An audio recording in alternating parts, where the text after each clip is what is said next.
Hi friends, welcome to మన channel. ఈరోజు మన ఛానల్లో పెసర్లతో కర్రీ అండి.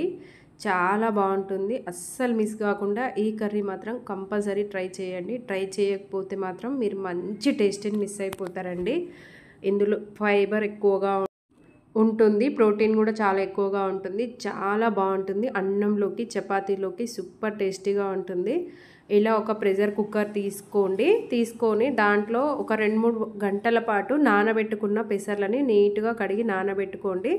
ఆ ప్రెషర్ కుక్కర్లో యాడ్ చేసుకున్న తర్వాత 1 కప్పుకి 3 కప్పుల వాటర్ యాడ్ చేసుకోండి, మనకు సరిపోతుంది. దాంట్లోనే 1/2 స్పూను పసుపు, 1/2 స్పూన్ ఉప్పు, 2 యాలకులు, 2 లవంగాలు, ఒక చెక్క ముక్క యాడ్ చేసుకోండి. దాంట్లోనే కొంచెం ఆయిల్ యాడ్ చేసుకొని మూత పెట్టేసి ఒక 4 విజిల్స్ వచ్చే వరకు ఉడికించండి. తర్వాత ఇలా ఒక ప్యాన్ తీసుకోండి. ప్యాన్ తీసుకున్న తర్వాత అందులో 2 టేబుల్ స్పూన్ల ఆయిల్ యాడ్ చేసుకోండి. అది బాగా హీట్ అవ్వాలి.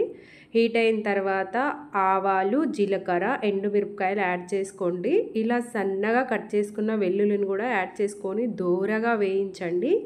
తర్వాత ఇలా సన్నగా కట్ చేసుకున్న పచ్చిమిర్చి ముక్కల్ని కూడా యాడ్ చేసుకొని బాగా వేయించండి. ఇందులో ఎంత వేగితే అంత టేస్ట్ ఉంటుందన్నమాట. దాంట్లోనే సన్నగా కట్ చేసి పెట్టుకున్న ఉల్లిపాయ ముక్కల్ని కూడా యాడ్ చేసుకోండి. ఇవి కూడా బాగా వేగాలి, గుర్తుపెట్టుకోండి. అసలు ఏవి పచ్చిగా ఉండొద్దన్నమాట. దోరగా వేయించితే సూపర్ టేస్ట్ ఉంటుంది.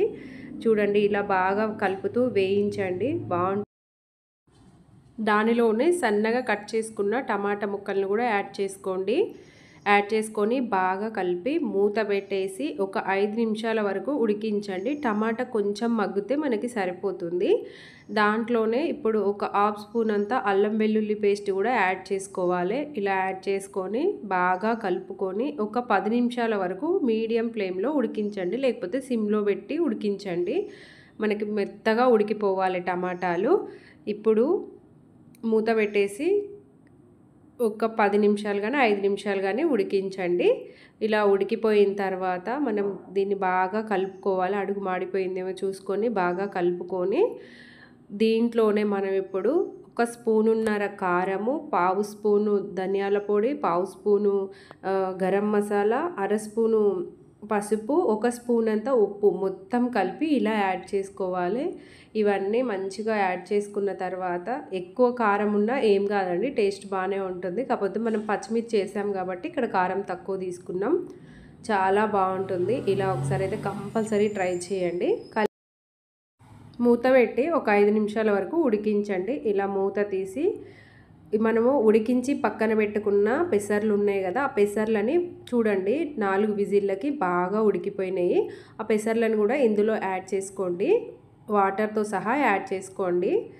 పెసర్లు ఒకవేళ నానబెట్టడం మర్చిపోతే అప్పటికప్పుడు కడిగేసి 6 విజిల్లు వచ్చే వరకు ఉడికించండి, మెత్తగా ఉడికిపోతుంది. ఇలా మూత పెట్టేసి ఒక 10 నిమిషాల వరకు మీడియం ఫ్లేమ్లో ఉడికించండి. చాలా టేస్టీగా ఉంటుంది.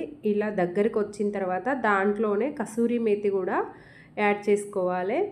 మీ దగ్గర కసూరి మేతి లేకపోతే స్కిప్ చేయండి, వేసుకుంటే టేస్ట్ బాగుంటుంది. మళ్ళీ మూత పెట్టేసి ఒక 5 నిమిషాలు ఉడికించి ఇలా కొత్తిమీర యాడ్ చేసుకొని స్టవ్ ఆఫ్ చేసుకుంటే మనకి కర్రీ రెడీ అయిపోతుందండి. ఈ కర్రీ మాత్రం అన్నంలోకి, చపాతీలోకి, పూరీలోకి చాలా అంటే చాలా బాగుంటుంది. అస్సలు మిస్ చేయకండి, తప్పకుండా ట్రై చేయండి. మీరు ట్రై చేసిన తర్వాత మీకు ఈ కర్రీ ఎలా కుదిరిందో నాకైతే కామెంట్ చేయడం మర్చిపోకండి ఫ్రెండ్స్.